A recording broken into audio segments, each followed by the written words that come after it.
Best iPhone ever is here, and the price tag, as expected, is huge. Nationally known gadget guru, the innovation insider Steve Greenberg joins us now from New York to break down Apple's banner event yesterday, announcing the company's new technology. Steve, the big headline, the new $1,000 iPhone. Why in the heck does this thing cost so much, Steve?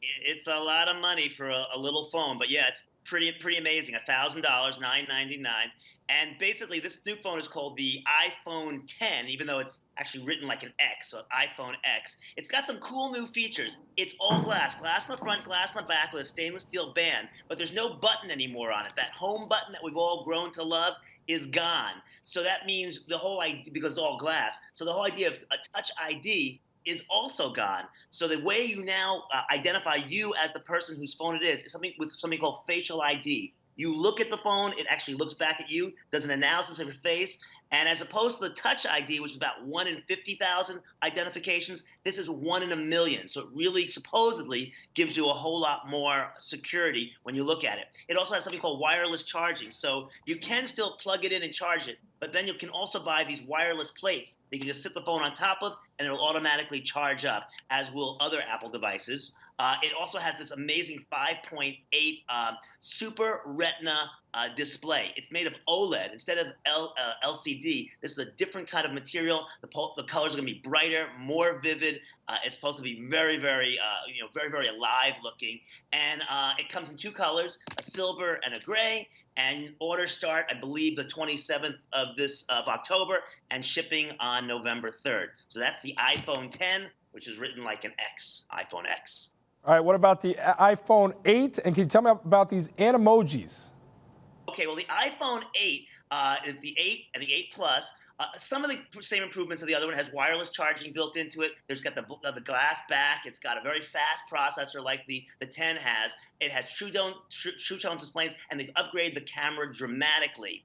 A cool thing is what you're showing up on your screen right now is the Animoji. These are animated emojis. These use that same facial ID hardware I mentioned earlier. So you can actually take your emoji and it kind of syncs it up with your own 50 muscles on your face, so you can sync up your expressions with that, and then you can send these talking emojis through iMessage to other folks. And it has this really 3D custom look to it, which they think will be very hot.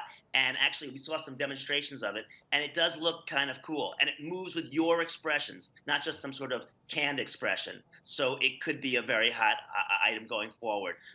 Some cool features built into this phone. Again, $1,000, a lot of money, but let's face it, these phones have become part of us, and I think they're going to sell a lot of them. Yeah, there's no price anybody wouldn't pay. Thanks, Steve. We really appreciate the time. Be sure to pick up Steve's book, The Gadget Nation, on his website, stevegreenberg.tv. You can also find him on Facebook and on Twitter at SteveTV. All right, so we got a nice little layout here of some iPhones, don't we? We do. So we thought it'd be fun to take a look at how the iPhone has evolved, both in look and in price, starting with the iPhone 3.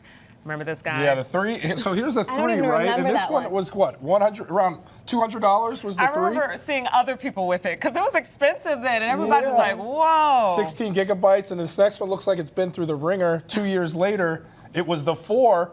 And this one had a big price jump. It went up to $400 for 16 gigs. I think I had that one. And 16 gigs was such limited space. But you didn't know any better, right? And then another 2 years later, another price jump. The 5 comes out right here. And in 2012, that thing was $650. It was a little sleeker, though. I mean, so then came the 6 and the 6 Plus in 2014. Not much of a jump on the 6, but the bigger screen on the 6 Plus costs about $750. And then this is the one I'm still rocking with here, the 7, which I can't keep up. Last year's release of the 7 meant another jump up to $769, and that's for the 32 gigabyte version. Now, as we mentioned, we're up to the $700 for the new iPhone 8 and $1,000. Nuts. No, it's $999.99. Let's get it right.